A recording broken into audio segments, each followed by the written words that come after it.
Get ready for real time, prime time, big time, show time. It's edible honesty time. And in the meantime, get ready for your favorite partner in crime, your host, one of the greatest talkers of all time, the king of edible honesty, and the eighth wonder of the world, Andrew the Giant. Hey, my, hot rockin', yummy, synthetic food pie. Let's get down and talk about the ins and outs of the food industry. My name is Andrew. I'm your host, and I am ready to rock, so let's cut right into it, because today we will be readjusting almost everything you thought you knew about food. And for today's episode, I will be using the lyrics of Judas Priest, Kesha, Nick Lowe, Pete Townsend, Leonard Cohen, Van Morrison, The Doors, Rod Stewart, and the Flintstones to discuss why we are destined to only be eating synthetic food. And that day is fast approaching, and soon everyone will be consuming food that is entirely synthetic. And if we are really lucky, it'll soon come in pill form, and we are not prepared. We are not prepared for that day, but I am. We can put something game-changing in place. We never, ever have to eat synthetic food again. Yeah, baby. So here it is, Plan A. In the event that the global food supply chain breaks, well, that already happened. And in the event that all real food disappears, well, that is currently happening. And in the event of a biblical global starvation, well, that one is impending. Break glass. And I love the sound of breaking glass. So pass the beer nuts, Hillary Norman Peterson, and oh, what heights we will hit. On with the show. This is it. Today's extra tasty episode begins in the year 1798, and salmonella was the soup that was sweeping the nation. I get sick every time I eat it, but it's so good, I just can't stop myself. And also, in the year 1798, world-famous economist Thomas Malthus predicted that one day the global population would outnumber the global food supply. And you know what? He was right. The population keeps on breeding, nation bleeding, still more feeding, and in a disastrous economy. Now, this prediction, Thomas Malthus's prediction that the global population would one day outnumber the global food supply, really only became a reality over the last 50 years. But make no mistake about it, the power of people to reproduce and multiply is now much greater than the power in the earth to produce food and nourish its inhabitants. We have tampered with nature, people. We pave paradise and put up a parking lot. Over 90% of the fruits and vegetables that God put on this earth for us to enjoy are gone.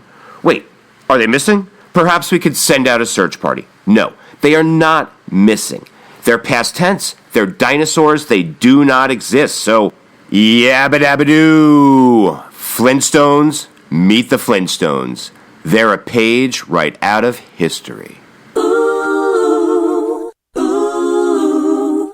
We wiped out well over 90% of God's edible artwork. They no longer exist. They're a page right out of history.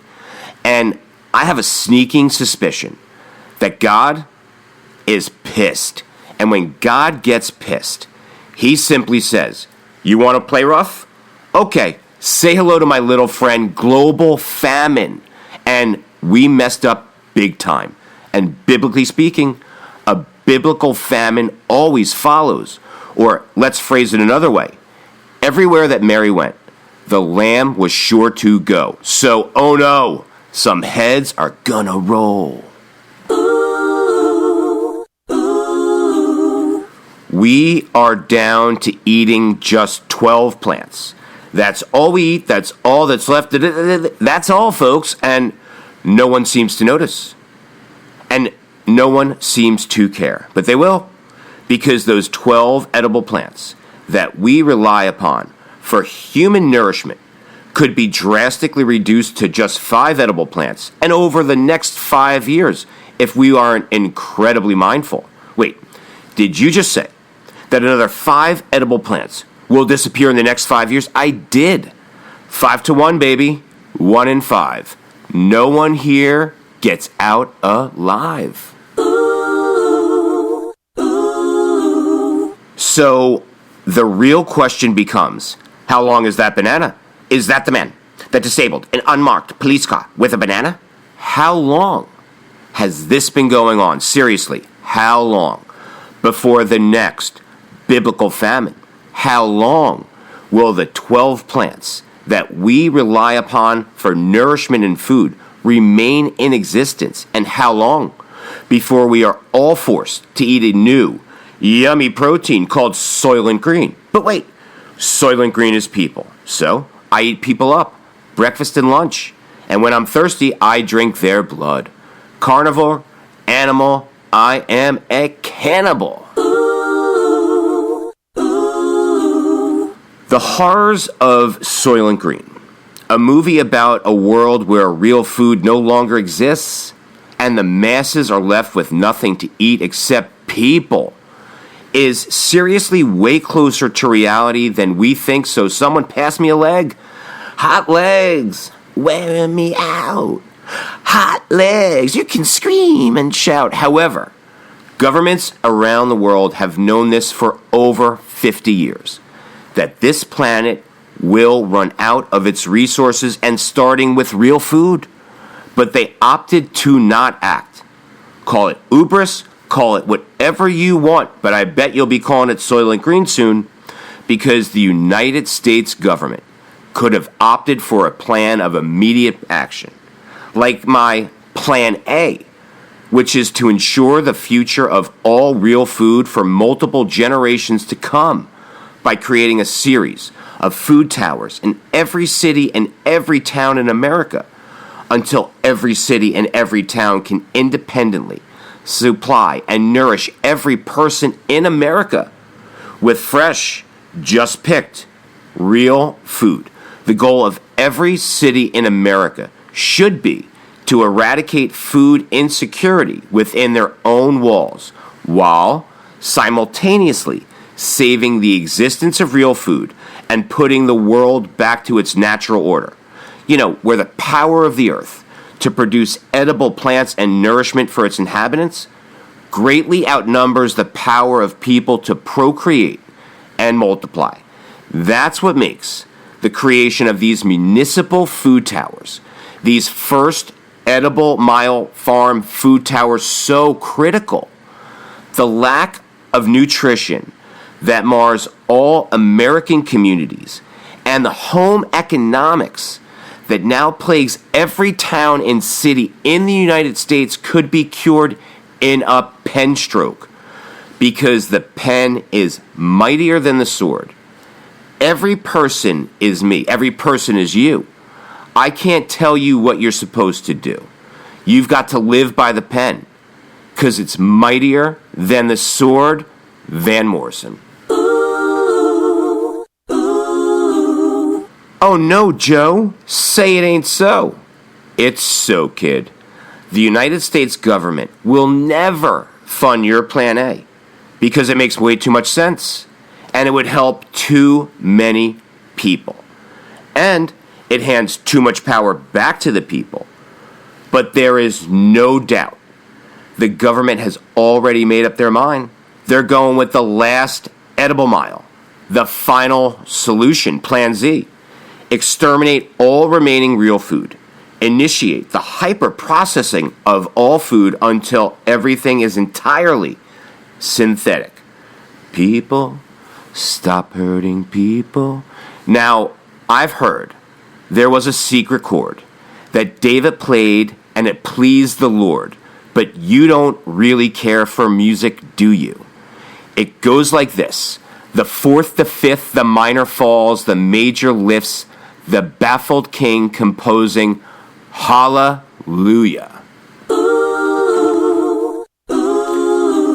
The United States government has doubled down on the hyper processing of all food. Their plan: one day, very soon, every bite we take will be synthetic, because it is way easier to synthesize than it is to grow. Or so it is believed.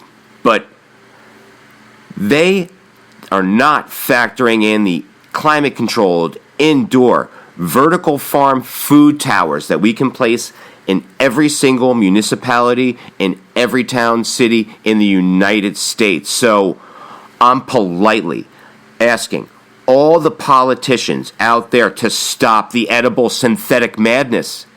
And I'm specifically talking to the leader of the Agricultural Committee. I'm talking to you, Congressman David Scott. Congressman Scott, tear down this wall. Meaning, Congressman Scott, you have the power to correct, let's call them legislative oversights on all matters as it relates to this nation's agricultural industry and all of this nation's various farming programs, especially as it relates to nutrition, home economics, and urban development. So kindly listen to what I'm about to say, because I ain't singing for Miller. Don't sing for Bud. I won't sing for politicians, ain't singing for spuds. This note's for you. Congressman Scott, you still have time. You still have time to correct the legislative oversights, as we will call them. You need to immediately call for the creation of food towers in every single city and town in the United States of America. Everyone needs municipal food towers, and as many as they need to make sure that their citizens are fed. And let's put an end to synthetic food. Let me tell you something. Synthetic, by definition, means made by chemicals to imitate a natural food or product. So, what's on the agenda? A new generation of synthetic animal meats, all made in the lab by Jesse Pinkman? Just like Blue Sky? Hey, you, with the pretty face. Welcome to the human race. A celebration. Mr. Blue Sky's up there waiting. And today is the day. So that's it. That's a wrap on Coming Soon. Only synthetic food, and it's so yummy. And don't forget to tune in to the next edible episode, because just like Dickie V, it's gonna be awesome, baby. My name is Andrew. I thank you so much for listening, and to all my fans out there in France, bonjour, and an enormous edible shout out to my favorite farmer on this planet, Goyo, over at JR Organics in Escondido, California. Goyo is known around the world as the watermelon whisperer. And when the watermelon whisperer puts something in the ground, that becomes very electrified. And once it is entirely electrified, it is ready for you to consume when he picks it.